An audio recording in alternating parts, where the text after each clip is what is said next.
Hi, magandang araw po ulit sa inyong lahat for our second reading of the day. Tingnan naman po natin kung ano po ang makikita natin for our second reading of the day. I do hope na napanood nyo na po ang first and second reading. This is all about, the first reading is all about nararamdaman niya na yung karmang nangyayari sa kanya.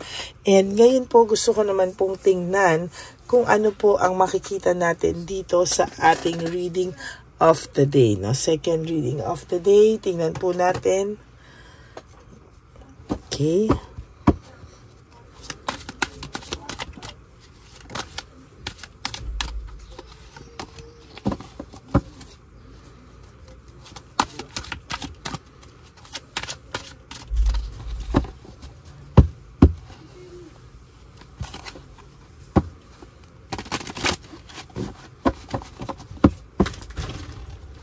Ano po ang makikita natin sa second reading of the day?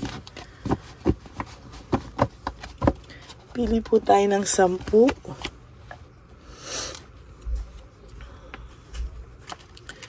1, 2, 3, 4, 5, 6, 7, 8, 9, and 10.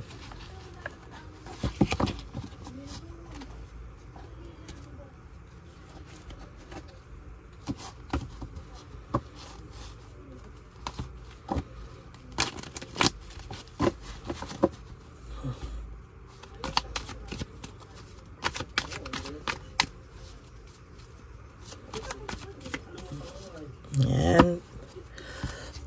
I'm sorry po. Pili na po tayo ng 10. Okay. 1, 2, 3, 4, 5, 6, 7, 8, 9, and 10. Huwag niyo po i-skip to. Dito po tayo kumukuha ng energy. Ayan. Huwag niyo po itong skip. Ayan. Tingnan natin kung ano po ang makikita sa second reading of the day. Today, Saturday, no?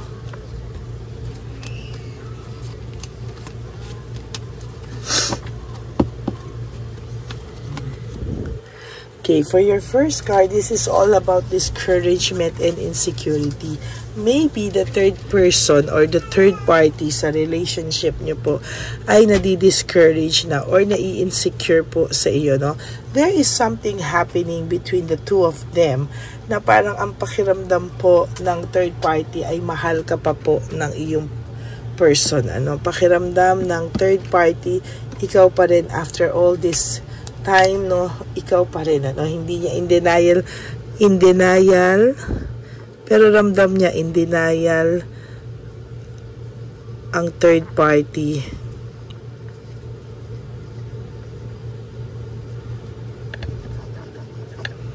Kahit ramdam niya na mahal ka pa rin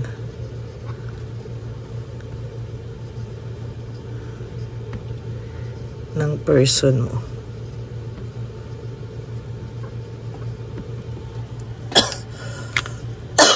Sorry po. So, hindi na lang third party nyo kahit ramdam niya na mahal ka pa din ng person mo. So, totoo lang po, ang pagmamahal sa'yo ng person mo, hindi naman po nawawala eh. Nandiyan lang din po yung pagmamahal niya sa iyo. There is difficulties, doubts, ayun ang sinasabi ko, and lack of satisfaction. May doubts po ito ngayong may doubts po itong iyong third party, no? May doubt siya na talagang hindi ka pa po nakakalimutan nitong person mo, and as a matter of fact, tuloy-tuloy po ang pagiging tuloy-tuloy po yung doubts, no, yung kanyang pagmamatsyag. Pakiramdam niya po talaga there is something wrong dito sa samahan nila dahil ikaw po ay naiisip pa po ng person nyo, no? Naiisip ka pa po ng person, and as a matter of fact, hindi po siya satisfied kung ano po yung nangyayari o takbo ng relationship nila. Oh my God, pareho, doubts, no? Talagang meron po talaga siyang pagdududa. Wala po siyang, may trust issues din po siya since ginawa po, no, nakuha niya po ito ng pag-agaw sa'yo, no? So, meron po akong nakikita dito somehow na, ayan, no, may nakikita po talaga ako dito na pag, meron po ako nakikita dito talaga na pagmamatsyag, no? Minamatsyagan ka po nito at talagang sa nakikita ko po ay talagang matsyag na matsyag po siya sa'yo, no? Ini-stalk ka po ng person na to, kahit po kino-convince niya yung sarili niya, sabi ko nga, in denial na siya, no? Natatakot po siya na mapahiya siya at bumalik sa'yo ang person mo, or natatakot siya na hindi niya masustain. Ang dami niyang fears tuloy, no, sa kalokohan niya. Ang dami niyang insecurities, no, ayan, no, insecurities, ang dami niya po. Kaya minsan, siya po ay nadi-discourage. Ang sinasabi niya rito, very possessive pa naman itong third party na to, very bungangera, very possessive, or even lalaki pa ang third party nyo, no, talagang possessive, no, kung sa lalaki, possessive, sa babae, medyo may pagkabungangera and greedy, no, parang gusto niya talagang bisitin ka, galitin ka, pero ngayon, nakakaramdam siya na mahal ka pa rin ng person mo, hindi ka pa rin po tuluyang nawawala sa person mo, no, talagang kahit po iniwanan ka nito, kahit naging free siya, kahit na ginawa niya itong mga bagay na to, hindi niya po maiaalis na mahal ka pa po talaga ng person mo, no.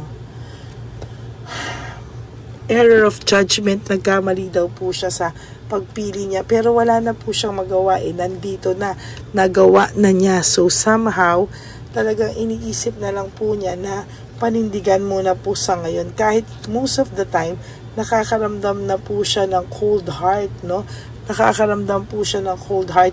At itong third party nyo ay bitter na bitter sa inyo, no, lalo na po pag dead makahit. For those of you na may third party na pala social media, para iparinig, at walang nakukuhang any reaction from you, gigil na gigil po ito, no.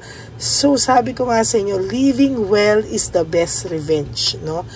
Pag nakikita niyang maayos kayo, hindi kayo apektado, visit na visit ito, sa totoo lang, no. Talagang alam niya na mas gusto niya pa nga na may nababalitaan siya na ini-stalk mo siya, na iintriga siya, pero yung wala siyang marinig at all sa'yo, this is something very unusual. Ayaw niya po, no, galit na galit siya. Sinong tao ang gustong ini-stalk? Sinong tao ang gustong inaano? Pero siya po, gustong-gusto niya po yung nabubwisit ka, no? Parang pakiramdam niya po ay talagang visit na visit po siya, oh. Yan, no? Freedom and self-acceptance. Pag ikaw po, no, nakikita ng person mo na tumahimik ka na, hindi ka na nakipag-away, or hindi ka na parang nilet go mo na lang siya just like that, mas hahanapin ka po ng person mo, mas maiintriga po ang person mo. Kaya para po sa inyo, wag po kayong humabol, please, no, wag po kayong humabol. Gawin niyo po yung mga bagay na makakapagpasaya muna sa inyo, o yung mga bagay na kailangan nyo muna po i-prioritize sa ngayon, kasi mahirap po yung ganitong sitwasyon.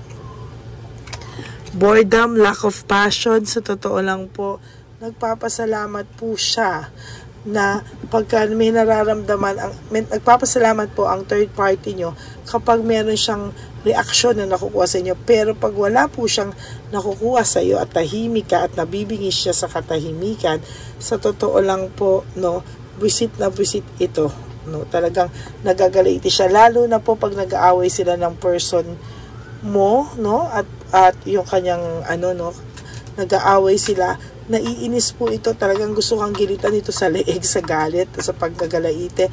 Ang tindi ng mukha ng third party na ito, no, medyo kakaiba, kaya hindi rin sa'yo makalapit ang person mo because of this kind of situation. Itong sitwasyon na to ay magulo talaga, no, parang pakiramdam niya ay visit na visit siya talaga, no? Sa totoo lang. Leaving home, moving forward, ang taong ito ay nahihirapan sa ngayon, no? Hindi niya alam kung paano, kailan at saan siya tatakbo, no? Ngayong wala ka na sa buhay niya. Parang minsan may times na nafe-feel niya na parang he is alone, no? He is alone talaga. And sa nakikita ko, parang hindi niya po alam, no? Hindi talaga, no? Parang ang dami niya na raw na miss na chance, loss of opportunity. Marami na sanang beses na bumalik siya sa iyo, ngunit nakakahiya daw po, no? Nakakahiya at pinaninindigan niya po. Why? Kasi pinapanindigan niya po talaga na una, wag mapahiya sa ngayon, no? Hindi kasi pwedeng aalis, babalik, parang sa kanya patatagalin niya muna para kahit papano ay hindi daw po siya mukhang katawa-tawa, no? At yung third party na napasukan niya ay nagwawala, no? Talaga iiskandaluhin siya nito, at hindi po basta-basta itong third party niya ngayon. Ito po ang karma niya. Para gusto ko pong sabihin sa inyo, ito po ang karma niya. Yan, no? Grabe yung galit sa iyo, no? Grabe po yung galit sa inyo, no? Yan, no? Ng third party. Pero wag ka pong mag-alala. The good news is, sa lahat po ng gagawin mo, may reward po sa'yo, no? If ikaw po yung nagpakumbaba, tumahimik ka na lang, ayusin mo muna yung sarili mo, ayusin mo muna yung mga dapat mong ayusin, then there will be a reward for you, no? Mas magiging maayos ka pa po sa mga susunod na panahon. Siya po ay galit na galit sa'yo, pinag-aawayan ka nila, there's anger, there's argument, pinag-aawayan ka po nila, pero sa totoo lang sa huli, ikaw pa rin po ang mananalo, no? Talagang wala pong motivation, walang passion, walang motivation, uninspired ang person mo. Oh, sorry, gumalaw. Uninspired, no motivation, yan po ang nakikita ko, and most of them po ay sa totoo lang ay walang gana sa ngayon, no? Pagod sila sa mga nangyayari sa ngayon, no? Sa nakikita ko po ay talagang mas mahihirapan sila magsama sa masusunod, lalo na po naglalabasan na po ang kanilang mga totoong ugali. There is this weakness and manipulation, no? Sa totoo lang po, may manipulation dito, may weakness dito akong nakikita, and totally po, no, hindi mo po yan maaalis, no, sa nangyayari ngayon. Okay, so sa nakikita nyo po ngayon, talagang may manipulation, may weakness, no, na yung kahinaan niya po ay lalo pong minamanipulate ng third party, no, sa ngayon. Wala ka na pong pupuntahang pabagsak, you will go upward na po, no? And to tell you honestly, wag ka pong wag mo po silang patulan sa level ng third party, no? Always have class, always have your kumbaga yung sarili mo po, wag mong tatanggalin. Wag mo pong tatanggalin, and sa totoo lang po, kung sino ka, wag mong tatanggalin, wag mong babaguhin. Don't stoop down to their level, no? Wag ka mag-step down, or hindi ka dapat nag-stoop down sa level nila. You will always have to be yourself. Okay? So, yan po ang ating first reading of the day. Second na in denial ng third party, pero ramdam niya po na mahal ka pa ng person mo. So, kahit magalaiti siya, it's up to her po, no? So, yan po ang second reading of the day. I hope na naka-resonate kayo, and if you do, can you please give me a like and comment down below para alam ko po ang inyong mga comments at feelings, no? Para naman po ako ay mabasa ko po ang mga feelings nyo. And for those of you who would like to have a private reading with me, you can message me po at Lady Lee Elena. That's LADYLY Elena. Nasa dulo po yan ng ating video. Diyan nyo lang po ako makukontak. That's my only official and legit FB account. Maraming salamat po sa inyong lahat. And for those of you who would like to give me a super thanks, so marami pong salamat sa nagbibigay ng super thanks for my birthday. My birthday will be on October 22. Yan, sinabi ko na po sa inyo, ang birthday ko ay October 22. Maraming salamat po sa mga nagbibigay po ng super thanks. Thank you so much from the bottom of my heart. Isasama ko po yung mga birthday gifts nyo sa akin sa super thanks sa ating One Love a Day for our Christmas edition for our street lolos and lolas. Diyan ko po yan ilalagay. And pwede po ba, birthday gift nyo na din po sa akin ang no skipping of ads para lalo po tayong makatulong sorry po, sa ating mga lolos and lolas sa ating Christmas edition. Yan, maraming salamat po. And may God bless you all. And ibabalik po sa inyo ni Lord lahat ng tulong nyo, siksik, liglig at umaapaw. Maraming salamat po sa inyong lahat. And of course, sa akin pong mga Lady Elena solid and loyal Lady Elena friends, family and subscribers, I love you all from the bottom of my heart. Mahal na mahal ko po kayong lahat. At sana po ay wag po kayong magsasawang makinig sa ating channel at hindi din po ako magsasawang ipakita sa inyo at basahan kayo ng reading of the day. Palagi lang po ako nandito sa inyo at magbabalik po ako tonight for another set of reading for our third and final reading of the day. I hope na mapanood nyo muna po yung first, second, and third reading of the day bago po kayo tumakbo para dito sa first kanina at sa second reading of the day. Ay, wala pala po akong third reading kagabi. Okay. Ang lagi ko pong pahayo sa inyo, is to live one day at a time. Huwag nyo pong munang isipin, kung ano po yung makakapagpasaya sa ibang tao. Isipin nyo muna po ngayon yung inyong sarili. Maraming salamat po sa inyong lahat. And thank you from the bottom of my heart. Maraming salamat po sa inyong lahat.